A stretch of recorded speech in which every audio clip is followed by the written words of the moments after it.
Good morning. It is Sunday. It is July 13th, 2025. I'm going to be 28 years old in 3 days. That's a lot. That's a lot. So today for another weekly wrap up. This is what I read in the past week, what I'm getting rid of out of that, what I received, what I'm currently reading, what I watched. I did watch a movie. I did receive some DVDs. I'm going to make a fuller video on this.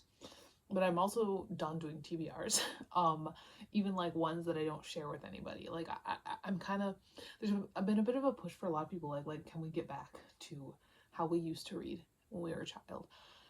And I also want to do that, and I feel like I haven't let go of all of it. I mean, I do tend to still be really drawn towards really big books when I'm purchasing books, because it still feels like I'm getting the best deal. But I feel like I drew a book, a big book. I'm going to talk about what I'm currently reading. It's like 980 pages long. It's like, oh no, it's going to take me forever. I'm like, who fucking cares? So, like I said, I'm doing a full video kind of on that and why I'm no longer attempting to kill the book wall, and all that stuff. But let's get into it. First up, what I read. So the first book I read this past week, let's see, put my octopus down there, is a short story collection that is Cursed Bunny by Bora Chung. This fit for Her Kid for the translation prompt. I read this translated from Korean.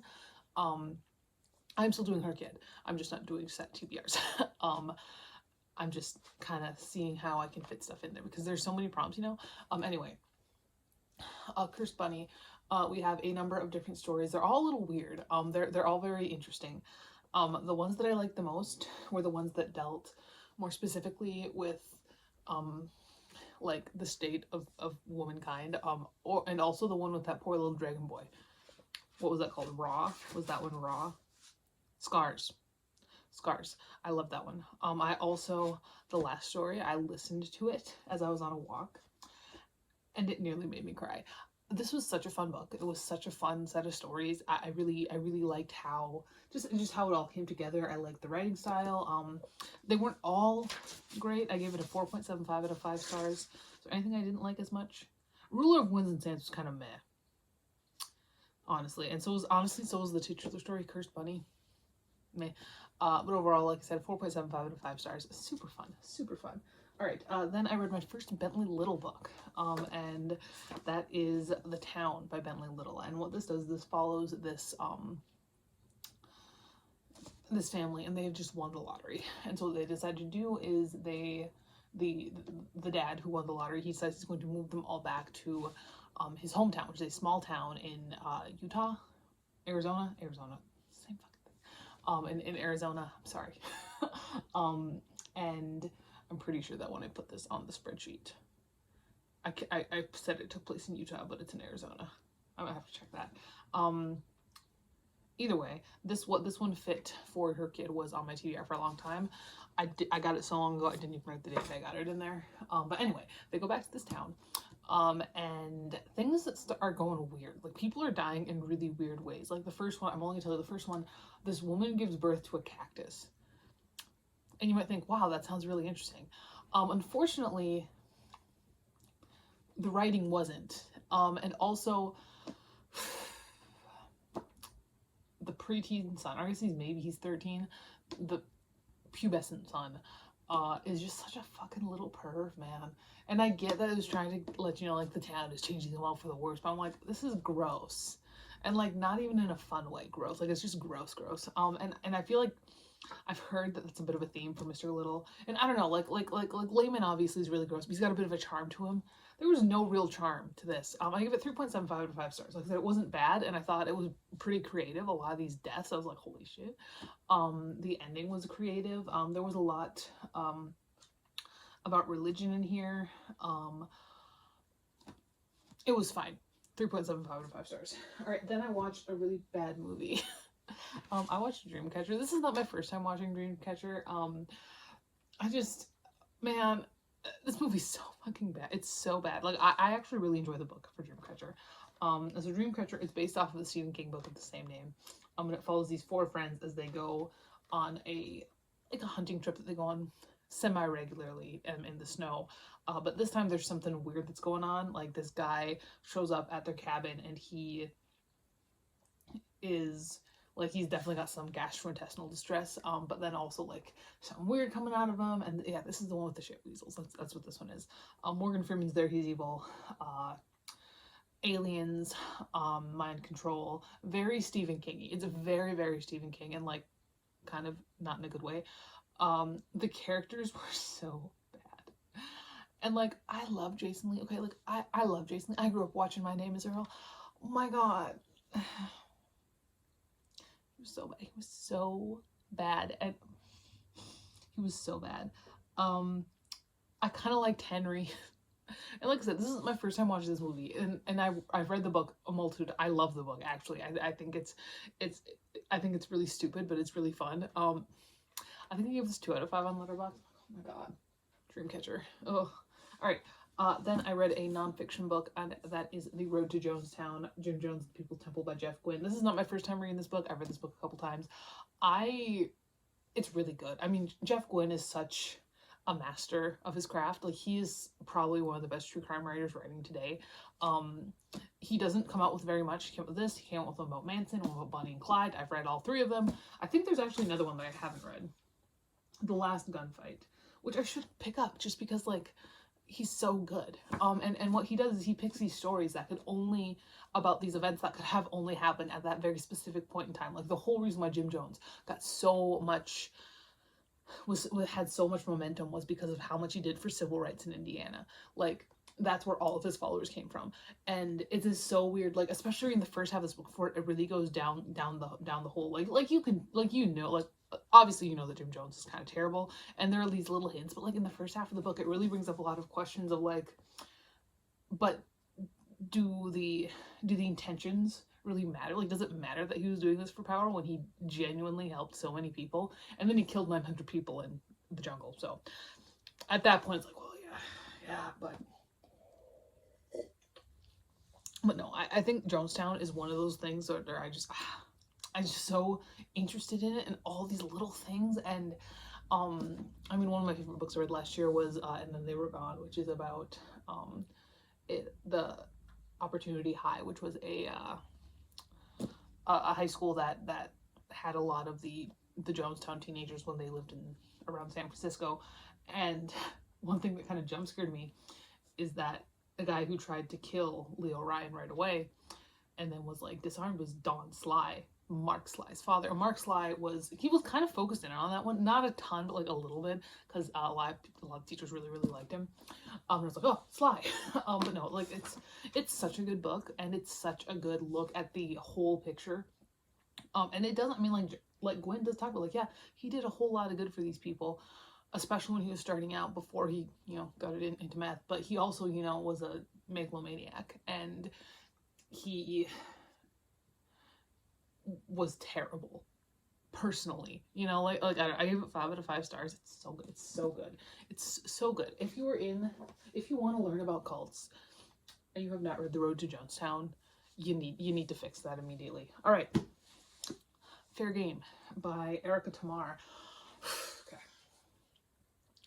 So this book is from the early 90s, and you can tell in kind of a bad way it hasn't aged super well. So this is about this incident where a group of high school athletes kind of coerced a young girl with a learning disability. I guess younger, she's their age, but she has a learning disability. That's not the word the book uses for it, because it's from the 90s, you can guess. She's not entirely all there. You can tell when you read her portions that she's really definitely has the mind of a child. And then they go too far, because if they had just, like, done the normal stuff, she would have been okay with it. Not that it was okay, but she probably would not have told her mom. And then, they get in trouble. There was a lot here that I would have liked more information about. So we follow 3 point of view characters. We follow the girl who was assaulted. We follow a boy who was kind of friends with them but left before anything took place, because, like, he went with them and then he started getting weirded out, so he left. And he feels, like, some kind of guilt about that. And then we follow the girlfriend of one of the boys who participated. And the girlfriend was really our main concern here. She was who the main character was. And there were so many little things that I wanted to know more about.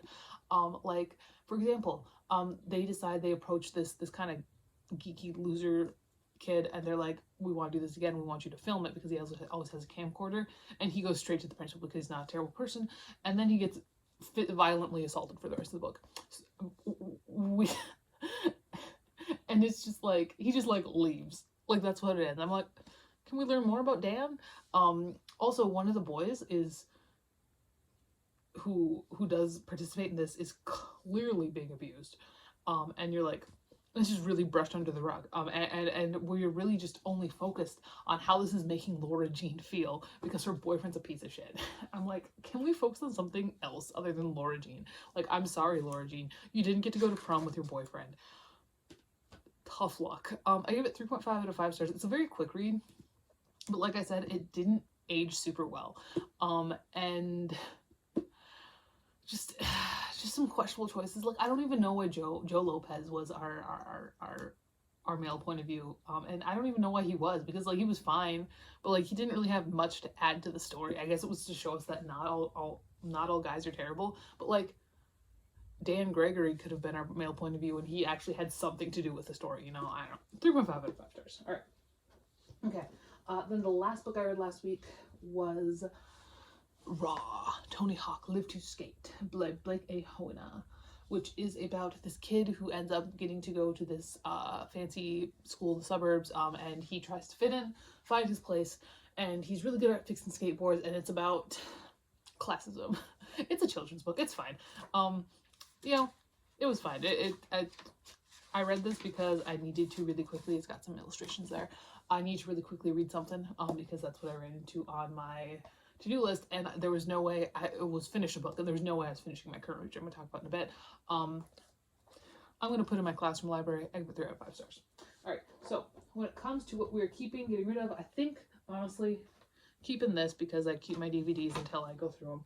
Other than that, the only one I'm keeping is going to be The Road to Jonestown. Everything else, I think most of them will go to my mother's classroom. This one will go to mine. So there's that. I'm going to push it over there. Perfect. What I received. I got a couple New Yorkers, a couple DVDs, and a couple of other random books. I'm going to be straight with you here. A couple days ago, I went on Book Outlet, and then I went on bookshop.org because that was good, you know. I went on Amazon and I added something to my cart, and I was like, no, I'm not buying something, especially not during Prime Day. And I went to bookshop.org and I bought five. I brought 5, and I don't even remember how many I fucking bought from Book Outlet. And then I've been trying to think of this series that I read when I was a kid. I didn't even know if it was real, and I went on r/what's that book, and I posted it, and I was given series right away. It was Nightmare Academy. I just remember the big fish. And so I have a lot of stuff coming. Is kind of our situation here. I do have some stuff here today. First up, I have the July 7th and 14th New Yorker. I have a DVD for the first season of Under the Dome. This was a really bad series for a book that I really enjoyed, but it would be fun. I remember watching it. I don't remember if I watched the entire first season. I remember watching some of it. I remember being very excited when the show was coming out. And I remember like rereading the book like 3 times. I really liked Under the Dome in high school.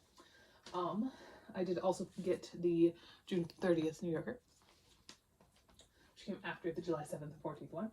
And then I picked up a DVD for Aristotle and Dante, Discover the Secrets of the Universe. I was going through and buying a lot of DVDs, and I have a good chunk still coming, but one that I knew I really wanted was the Aristotle and Dante movie, because it just looks so beautiful, and it's such a good story.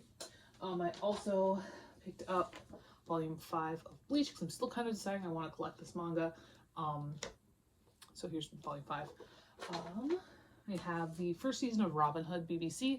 I did find the second season at like a secondhand store. And this is a show that I loved when I was in high school. I loved Robin Hood BBC. I needed season 1 though. So here is season 1. This better be region 1. Okay, good. Because I just look in the back and I see Canadian home video. I'm like, oh no. Okay, good. Okay, so there's a really great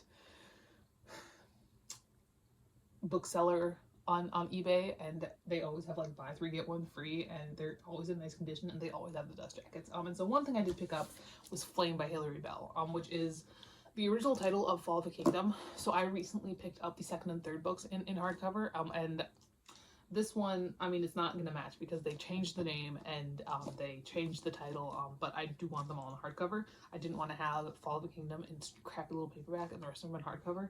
So I did pick this up. It's got a dust jacket, which is great.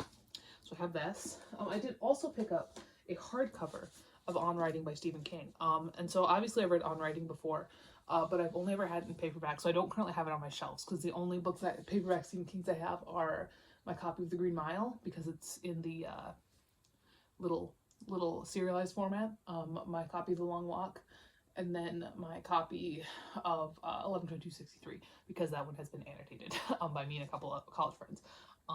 So I did pick this one up just because, you know, I didn't have it. I saw it on their sale and I was like, hell yeah. All right. Also, all these were like $3 a piece, and then one I didn't have to pay for. I did also pick up Theft of Swords by Michael J. Sullivan. When fantasy started getting really, really big in BookTube back in 2015, this book was all over the place. It's a thief one, which I like, so I'm pretty excited to see what's going on. And this last one I know is kind of because the author is like systematically abused her children. And it's another fantasy novel, and you probably can guess what it is when I say that, and I say it's a fantasy novel. This is not a book I ever read, and I'm really curious about it. I did, obviously this is secondhand, and also I think she's dead now.